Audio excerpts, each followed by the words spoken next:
El Área 51. Es una distracción. El verdadero premio está en el este de Alaska. Hola a la comunidad de relatos para la noche y recopilaciones. A decir verdad, a estas alturas, sin duda todo el mundo está al tanto de los memes del Área 51 y de todo el alboroto que los rodea. Al parecer, más de 1 millón de personas están preparadas para asaltar el perímetro el 20 de septiembre de este año. Debería ser interesante, pero seamos honestos por un segundo. Dudo que suceda, e incluso si así fuera, incluso si por algún ridículo milagro lograran abrumar al ejército más poderoso de la Tierra e infiltrarse en una base ultrasecreta, no creo que estuvieran precisamente entusiasmados con los resultados. Lo diré sin rodeos. El Área 51 es una pista falsa. Es una distracción, y prácticamente siempre lo ha sido. En este punto, no hay nada más allá que arena, científicos solitarios y un lago con mucha costra. Piénsenlo, si el Área 51 es uno de los sitios secretos más secretos del mundo, ¿por qué todo el mundo lo sabe? ¿Qué tan secreto puede ser un secreto si todo el mundo lo conoce? Por el amor de Dios, incluso Obama reconoció su existencia hace un tiempo. Ese es el objetivo. Quieren que te distraigas para que no busques a los demás. Pero ¿por qué confiar en mi palabra? ¿Quién soy yo, de todos modos? Solo un plebeyo de Internet que decidió sacar provecho de una tendencia para tener algo de influencia y quizás un poco de ese dulce karma, ¿no? Bueno, sí, pero en realidad no. Puede que yo sea así ahora, pero en el pasado fui una persona de especial interés para el gobierno de los Estados Unidos. La mayoría de la gente me conocía como Mr. Blue. No es mi nombre real, pero es más fácil de pronunciar. Yo solía ser piloto. Lo hice durante muchos años y disfruté cada segundo. Te digo que no hay nada como surcar los cielos y romper la barrera del sonido por primera vez. Puede que te cagues un poco en los pantalones, pero en realidad es parte de la experiencia. Ahora bien, por desgracia, el tipo de trabajo que hice era más que alto secreto, y, por razones de seguridad, no puedo entrar en más detalles sobre lo que hice en realidad o para quién trabajé. Un día, estaba en una misión de reconocimiento clasificada en una zona determinada en la que no debería haber estado. Me disculparé por los detalles vagos de ciertas cosas, pero tienes que entender que las cosas que estoy a punto de contarte son más que alto secreto. Me matarían 10 veces por decir una palabra de esto, así que espero que eso no suceda. De todos modos, la misión iba según lo planeado, cuando de repente mis instrumentos empezaron a funcionar como locos en el tablero. La presión del aire dentro de la cabina se desplomó, y los indicadores de velocidad y consumo de combustible parecían estar jugando al ping-pong entre ellos. Todo empezó a vibrar como un loco, y mis alarmas estallaron en una sinfonía de irritación. Lo siguiente que recuerdo es que veo una luz brillante pasar volando a mi lado, a una velocidad infernal. La onda expansiva que produjo fue tan violenta que destrozó el casco de mi nave.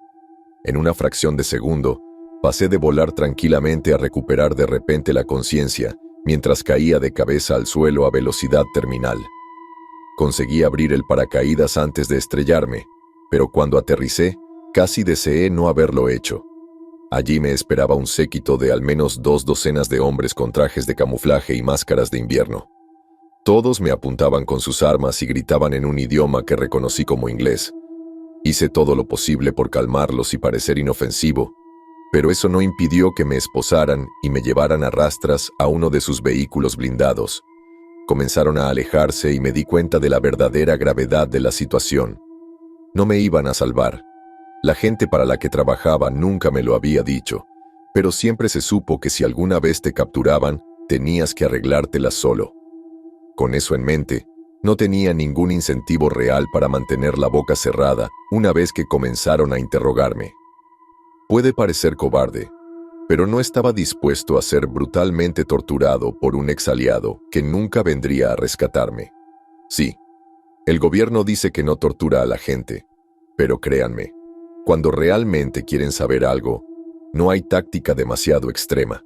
Y realmente querían saber algo, así que les conté para quién trabajaba, cuál era mi misión, dónde crecí y todo eso. Todo era una invención, Pero ellos mordieron el anzuelo de todas formas, gracias a la gran desconfianza que tenían hacia los rusos en ese momento. Después de eso, se comportaron bastante bien. Quiero decir, no me dejaron salir de su custodia, pero eso era mejor que estar muerto. O al menos lo era al principio. Me llevaron lejos del lugar de interrogatorio inicial a una instalación segura en algún lugar cercano. Estuve con los ojos vendados todo el tiempo, pero por el ruido de varios vehículos, los sonidos de las puertas al abrirse varias veces y la clara sensación de que se me revolvía el estómago, me di cuenta de que me habían llevado a algún lugar profundo bajo tierra. Poco después, bajé del ascensor y me quitaron la venda de los ojos. Su líder era un tipo de rostro severo, barba gris espesa y ojos que parecían tallados en hormigón. Vestía un traje negro y tenía un símbolo en el bolsillo del corazón que no reconocí. Se colocó delante de todos y extendió los brazos mientras me miraba fijamente a los ojos. Bienvenido a tu nuevo hogar. Una leve sonrisa se dibujó en su rostro mientras lo decía. Miré hacia los lúgubres pasillos grises, que parecían extenderse más allá de lo que podía ver en múltiples direcciones. Me llevaron por el pasillo de la derecha, pasando por docenas de pasillos y habitaciones cerradas antes de hacerme pasar a una celda. Me quitaron las esposas poco después, y la puerta se cerró detrás de mí. El mismo hombre que me había dado la bienvenida a la instalación se acercó a la ventana y presionó el botón del intercomunicador. Agradecemos su cooperación, señor Blue. No creo que haya ninguna razón por la que el tiempo que pasamos juntos tenga que ser hostil.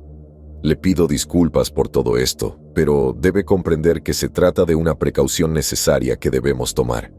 Espero que lo entienda.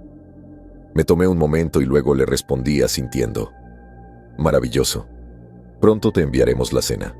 Si necesitas algo, avísale a uno de los guardias que están afuera de tu habitación. Y con eso, él y su pequeño séquito se dieron la vuelta y caminaron por el pasillo. Esa fue mi primera noche en la instalación que finalmente llegué a conocer como FES. No creo que sea el nombre oficial, pero he oído a varios miembros del personal de la base referirse a ella con ese acrónimo a lo largo de los años. Todavía no sé exactamente qué significa. Sigurat, cerrado prohibido, zoológico malvado abandonado, celo de eyaculación forzada, zombies elfos fabulosos. Lo mejor que se me ocurrió fue zona experimental fortificada. Además, es lo que tiene más sentido, teniendo en cuenta todo. Al principio, en realidad, no estaba tan mal. El personal era agradable, cocinaban comida estupenda y había mucho que ver en la base. Aunque de vez en cuando oía los gritos apenas haciendo eco a través de los conductos de ventilación. Probablemente me entrevistaron 100 veces más después de eso y estaban especialmente interesados en la nave que yo estaba pilotando. La nave en cuestión era una de nuestras propias tecnologías de alto secreto, pero desafortunadamente había sido destruida en pedazos por lo que fuera esa luz, así que no pude decirles mucho sobre ella. Fueron necesarios años de encarcelamiento allí, pero con el tiempo el personal llegó a confiar en mí casi tanto como en sus propios compañeros. Nos reíamos y bromeábamos entre nosotros, y pronto nos convertimos en lo que algunos podrían incluso considerar amigos. Me hice especialmente amigo de uno de los científicos que trabajaban allí, llamado Kevin. Kevin era un tipo inteligente y divertido, y me explicaba muchas cosas. Pasábamos horas hablando en incontables ocasiones. Era mi única visión real de lo que estaba sucediendo en el mundo exterior. Traía libros y películas para que disfrutáramos juntos. Me mantenía al tanto de todo y durante los siguientes 30 años desarrollamos una estrecha amistad que siempre atesoraré. Debía haber demostrado algún tipo de potencial intelectual, porque finalmente comenzaron a pedirme mi opinión sobre varias curiosidades estacionadas en toda la base. Solo lo hicieron porque les había jurado lealtad absoluta y nunca me permitirían abandonar la base de todos modos, pero para mí fue agradable sentirme incluido. La base en sí era absolutamente colosal. Siempre me vendaban los ojos durante el traslado a cualquier lugar, pero una vez alcancé a ver los botones del ascensor. Debía haber al menos 50 en ese panel. Recuerdo la primera vez que me mostraron uno de los bloques de confinamiento. Había guardias apostados en cada celda, y oí unos ruidos muy extraños que emanaban a mi alrededor mientras atravesábamos los pasillos. Pensé que estaban a punto de mostrarme alguna bestia horrenda surgida de las profundidades del infierno, y me preparé en consecuencia mientras los aullidos de seres invisibles resonaban por los pasillos. El científico jefe, el doctor Rosival, descorrió una cortina de espejos de doble cara, y mi corazón se congeló de anticipación. En la celda que teníamos frente a nosotros, no había nada más que una niña humana con un mono gris. Era joven, tal vez de unos 5 años, pero no parecía haber nada fuera de lo común en ella. Miré al doctor Rosival, que flexionó los músculos craneales antes de pulsar un botón. Oí el sonido del gas que se filtraba en la habitación. Pasaron unos segundos de tensión, cuando la chica de repente chilló como un alma en pena. Echó la cabeza hacia atrás y vi que de su boca salían unos dientes afilados como agujas. Sus ojos negros como el azabache se dirigieron entonces hacia nosotros y se abalanzó contra la ventana. Ella golpeó con fuerza y cayó al suelo, gruñendo y silbando como un chacal voraz. El doctor Rosival entonces presionó el botón nuevamente, cortando el gas y planteando una pregunta. ¿Alguna vez has visto algo parecido, señor Blue? Lo único que pude hacer fue sacudir la cabeza lentamente mientras observaba a la joven niña demonio acechando al otro lado del cristal. La encontraron en el bosque de las afueras de Whitehorse con un hombre recién destripado. Ella se lo estaba comiendo y no parecía afectada por las temperaturas bajo cero. De repente sentí ganas de vomitar, pero no dije nada. Solo miré a la niña inusualmente espantosa. ¿Qué demonios era ella? Desafortunadamente, nunca me dijeron nada más sobre ella, y dudo que el personal supiera mucho más de todos modos. Vinieron a mostrarme muchas cosas muy extrañas a lo largo de los años. Un primate gigante de pelo marrón anaranjado que caminaba erguido y parecía responder a los movimientos faciales. Un ser con forma humanoide que solo era detectable a través de un equipo infrarrojo. Un pecho dorado que mataría instantáneamente a todo lo que lo tocara. Una criatura de 3 metros de alto, envuelta en enredaderas que emitía rayos de radiación y se camuflaba en entornos con un camuflaje perfecto.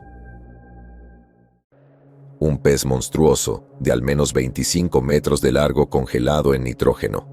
Varias criaturas aborrecibles que supongo fueron el resultado de una manipulación genética implacable. Nunca había visto nada parecido.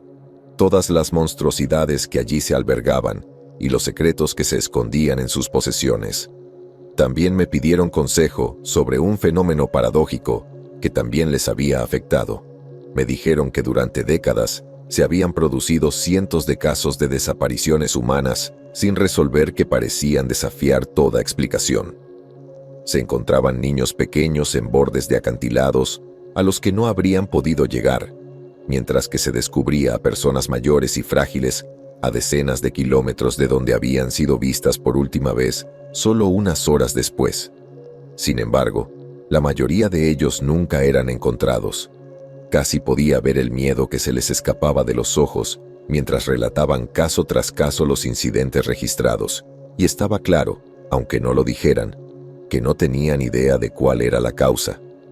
Desafortunadamente, yo tampoco la tenía, ya que era la primera vez que oía hablar de ese extraño fenómeno. Les dije honestamente que no creía que mis antiguos aliados fueran los responsables, pero no sé si eso los hizo sentir mejor o peor. Durante todos los años que estuve allí, siempre me pareció extraño algo. Después de todas las cosas raras y aterradoras que me mostraron, nunca se mencionó nada sobre extraterrestres. Eso es lo que todos piensan que albergan estas instalaciones clandestinas, pero, sin embargo, no hicieron ninguna mención al respecto. Eso me hizo sonreír un poco cuando lo pensé, porque no tenían idea de lo cerca que estaban. Lo más parecido que tenían era esta extraña criatura con tentáculos y un conjunto de dientes anillados en la boca. Parecía casi una anguila, pero tenía 4 ojos verdes iridiscentes en un anillo alrededor de su cabeza. Tampoco vivía en el agua, sino que se deslizaba por el suelo con un movimiento muy rápido y muy inquietante. Dijeron que su ADN no se parecía a nada que hubieran encontrado antes en la Tierra, de ahí la razón por la que creían, aunque no estaban seguros de su origen sobrenatural.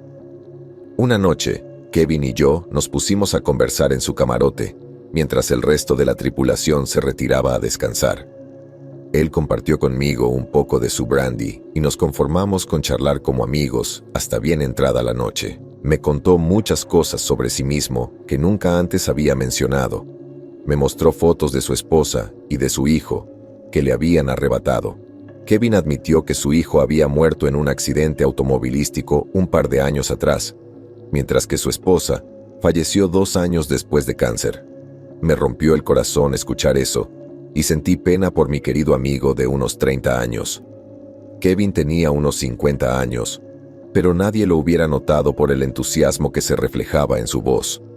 Fue durante esa conversación que Kevin terminó mencionando algo que me pareció particularmente interesante.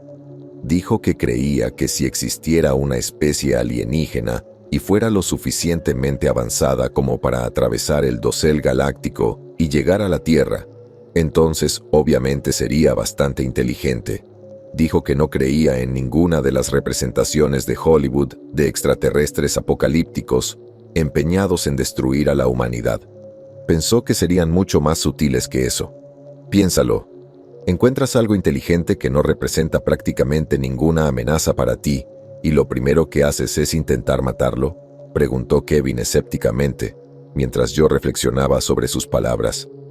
Eso sería un desperdicio, y ninguna especie que se considere un ser avanzado haría algo tan descarado. Al menos espero que no lo hagan. Se rió levemente y me lanzó una mirada cómplice mezclada con una intriga única que casi brilló en sus ojos grises. Aunque pensaran que estamos destruyendo nuestro propio planeta o algo así, ¿por qué les importaría? Hay billones de otros planetas solo en la Vía Láctea. Podrían elegir cualquiera de ellos si quisieran recursos naturales. Me reí para mis adentros, casi intuyendo hacia dónde se dirigía la conversación. No son los planetas lo que buscamos, respondí. Kevin se enojó y me señaló con el dedo mientras su rostro se iluminaba. Exactamente. Querrían estudiarnos, aprender cómo operamos, cómo nos organizamos y cómo vivimos. Los movimientos de la mano de Kevin se volvieron excéntricos y vi que su credencial de acceso se movía alrededor de su cuello. Bebió otro sorbo de brandy y continuó. Probablemente aprenderían más sobre nosotros de lo que nosotros sabemos sobre nosotros mismos. Quiero decir, suponiendo que tienen que ser más inteligentes. Podrían aprender de cerca, entender cómo funcionan los humanos. No tendrían necesidad de derramar sangre cuando podrían simplemente integrarse discretamente en la cultura humana. Sin duda han dominado el arte de alterar su biología para disfrazarse de humanos. Quiero decir, eso no es nada comparado con la tecnología que usaron para llegar aquí. ¿Sabes? Hizo una pausa en su entusiasta monólogo y se limpió el vapor de las gafas. Me quedé sentada, contenta de dejarlo continuar, ya que me parecía fascinante que pudiera saber tanto. Los extraterrestres no son señores de la guerra. Son poetas, arquitectos, autores, músicos, seres que desean crear. Es la máxima vocación de una entidad tan poderosa. Kevin respiró profundamente y se deleitó con su propia explicación. Su habla se había vuelto un poco arrastrada y pude ver sus ojos flotando perezosamente en sus cuencas. Luego me miró a los ojos con una mirada que nunca antes me había dado. Era una mirada que parecía desprenderse de todo sentido de formalidad y plantear una pregunta cuya respuesta había sospechado desde hacía mucho tiempo. No eres de Rusia, ¿verdad? La repentina acusación me tomó por sorpresa y sentí que el estómago se me encogía como un peso de plomo. No dije nada y Kevin se limitó a burlarse. Engañaste a todo el mundo. Y yo también lo estuve durante mucho tiempo. Tenías una historia de fondo adecuada, un acento que sonaba auténtico. Todas las coartadas que nos diste eran ciertas. Hizo una pausa y juntó las manos frente a él. Pareces tan auténtico también. Pero hay algo que te perdiste, algo que no puedes fingir. Me miró profundamente a los ojos y se quedó en silencio. No tenía que decirlo, porque ya sabía lo que quería decir. Los ojos son imposibles de fingir de verdad. Esa noche tu nave fue derribada. ¿Qué estabas haciendo aquí? Kevin y yo nos miramos a los ojos durante un rato antes de que finalmente respondiera. Reconocimiento. Por primera vez en décadas dejé de hablar con acento ruso, pues estaba claro que ya no tenía motivos para mentirle a mi querido amigo. ¿Y qué viste? Kevin me preguntó con la mirada fija en lo más profundo del alma, y yo le dije la verdad. Belleza, poesía, creadores, muy parecidos a nosotros. Kevin se quedó mirándome durante un buen rato, como si estuviera sopesando mi alma en su mente. Me pregunté qué planeaba hacer desde que se enteró, pero no pregunté. Kevin finalmente sonrió y se levantó para dirigirse a la puerta de la celda. Metió la mano en el bolsillo de su chaqueta y sacó una pistola de acero negro con un cañón largo. Lentamente, lo miré a los ojos y él se rió. «Señor Blue, ¿desea irse a casa?». Asentí después de detenerme a pensar un momento. Kevin miró su arma y la preparó para usarla. «Espero que tus aliados puedan perdonarnos». Sin decir una palabra más, mostró su placa de seguridad y las cerraduras de la puerta cedieron. Me hizo un gesto para que me levantara y lo siguiera, y así lo hice. Kevin miró de un lado a otro por el pasillo, pero como era muy tarde, no había nadie. Corrimos juntos por el pasillo y nos dirigimos hacia una de las cabinas de seguridad. Me mostró su placa mientras yo me escondía fuera de la vista. Entró en la habitación y oí el ruido de una breve pelea antes de que dos destellos brillantes la pusieran fin. Kevin reapareció con ojos desorbitados y me hizo señas para que lo siguiera. Corrimos juntos por el pasillo y llegamos al enorme ascensor principal poco después. Por primera vez, entré sin venda en los ojos, y Kevin presionó el botón que conducía al piso superior y el código de seguridad necesario para activarlo.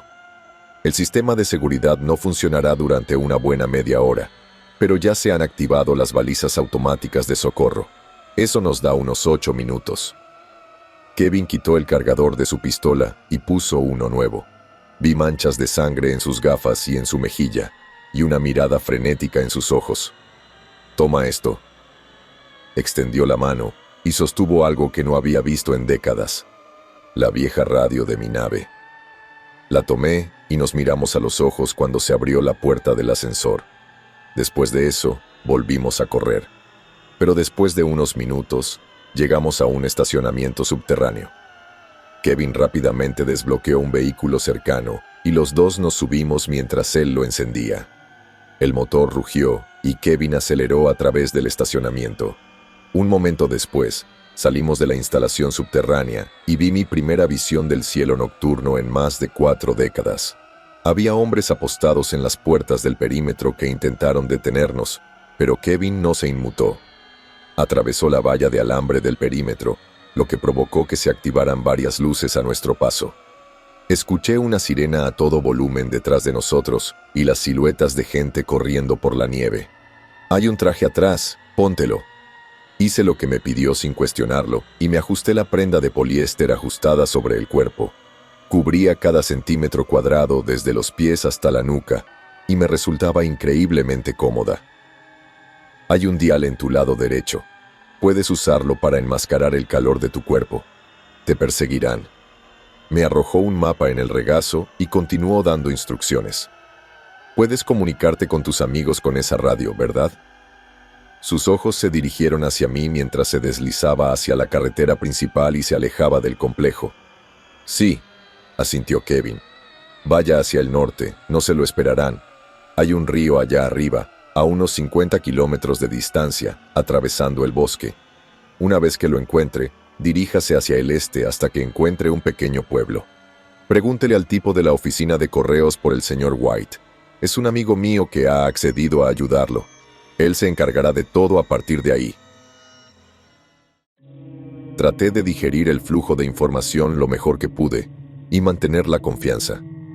Todo había sucedido tan de repente. «Te guardé algunas raciones de comida preparada en la bolsa. Deberían durarte un par de semanas». Kevin giró bruscamente en una esquina y nos reorientó hacia una nueva carretera oscura. En medio de la repentina oleada de adrenalina, se me ocurrió una idea. «¿Qué te pasa?». Kevin no parecía querer reconocer la pregunta.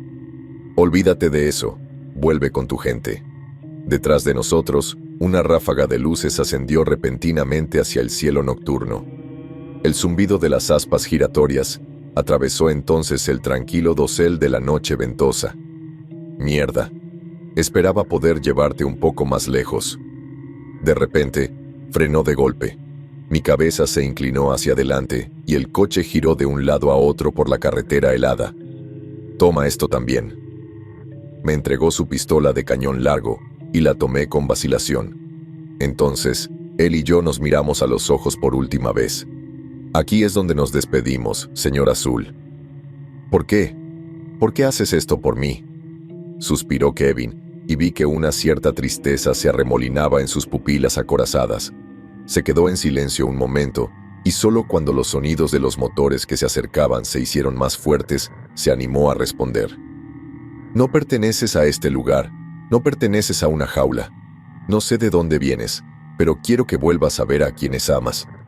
Sus ojos comenzaron a lagrimear y sacudió su cuello antes de mirarme a los ojos una última vez. Espero que no pienses en nosotros como captores o secuestradores. Espero que nos veas como te ves a ti mismo. Solo espero que puedas entender. Una lágrima solitaria rodó por su mejilla. Puse mi mano sobre su hombro. Siempre lo he hecho y siempre lo haré. Gracias, Kevin. Entonces le tendí la mano y él la agarró fuerte mientras compartíamos un último momento antes de aventurarme en la ventisca. El viaje a partir de entonces fue largo y arduo, y pasé semanas caminando con dificultad por la nieve y los bosques helados. Perros, hombres y máquinas me persiguieron durante días, pero de alguna manera logré eludir sus intentos. El terreno era brutal, implacable, pero finalmente logré encontrar el río que Kevin había mencionado. En ese momento, todos mis perseguidores habían dejado de hablar. Seguí el río y encontré el pueblo, y poco después al hombre conocido como Mr. White. Era un hombre amable y me invitó con gusto a su casa para evitar a los agentes. Allí he estado desde entonces, esperando la llegada de mi aliado. Se quedaron atónitos al volver a saber de mí, pero no tanto como yo cuando me enteré de que la radio seguía funcionando. No estaban del todo seguros de si podían seguir confiando en mí, pero no les dejé muchas opciones cuando los amenacé con hacerlo público y exponerlos al mundo. Al final aceptaron, pero admitieron que pasarían meses antes de que pudieran comunicarse conmigo. Yo ya lo esperaba y, afortunadamente, el señor White me permitió quedarme con él y esperar su llegada. Poco después me enteré de que mi querido amigo Kevin, a quien le debo mi libertad y mi vida, había sido encontrado muerto. Las autoridades dictaminaron que se trató de un suicidio, herida de bala en la nuca, pero, obviamente, tengo mis dudas al respecto. Me rompió mucho enterarme de la muerte de mi único y verdadero amigo, pero sabía que era lo que él esperaba. Me gusta pensar que por eso decidió hacerlo, y además, es la razón por la que estoy publicando esto ahora. El legado de Kevin merece seguir vivo, y esta es la única forma que conozco de hacerlo. Y con esto, hemos cerrado el círculo, y llegamos al mensaje que estás leyendo ahora mismo. Para abordar el tema original, el Área 51 es, de hecho, una reutilización. Kevin tenía mucho poder en su puesto anterior, y me contó todo sobre la operación. El verdadero premio es la FES, mi antigua prisión, en algún lugar del este de Alaska, enterrada bajo la nieve con todo tipo de cosas abominables en sus garras. Si vas a atacar en algún lugar, ese debería ser el lugar. Solo recuerda llevar un abrigo. Kevin era un hombre inteligente, brillante incluso. Si has logrado llegar hasta aquí, me gustaría pensar que eres alguien como él. Valiente, curioso y con un sentido de asombro casi innato que no se puede saciar. Tengo la esperanza de que las ideas de Kevin perduren a través de ustedes. Mis aliados nunca aprobarían este mensaje, pero ahora sé que están equivocados. La verdad es algo que todos los seres sensibles deberían poder percibir, a pesar de lo desagradable que pueda resultar oírla. Kevin creía que los seres que él conoce como extraterrestres ya estaban aquí, que en lugar de asesinar humanos como se suele retratar en las historias, se integrarían. Se interesaron profundamente por la cultura, la sociedad y el arte humanos. Escribieron libros, poesía y música con la esperanza de conectarse con algo verdaderamente extraordinario, algo que les recordara a ellos mismos. Si Kevin tiene razón, entonces tal vez algún día incluso te toparás con una historia así. Tal vez pienses que no es más que una obra de ficción para entretenerte un rato. Tal vez el autor de dicha historia teórica te parezca un simple usuario de Internet común y corriente. Probablemente no lo diría directamente, porque eso sería demasiado cursi. Probablemente te dejaría las cosas como están y esperaría que pudieras entender la verdad por ti mismo. Tal vez seas realmente como Kevin, atraído por el misterio y dispuesto a entretenerte con lo fantástico. Tal vez simplemente desestimes las implicaciones de las palabras que tienes ante ti, porque no te atreves a creer algo tan descabellado, porque al final el problema no es la verdad, sino la creencia. Tal vez alguien entienda quién soy, o, más importante, qué soy en realidad. Tal vez seas tú. De cualquier manera, he estado fuera durante mucho tiempo. Es hora de que vuelva a casa. Gracias, Kevin. Siempre cumpliré nuestro acuerdo.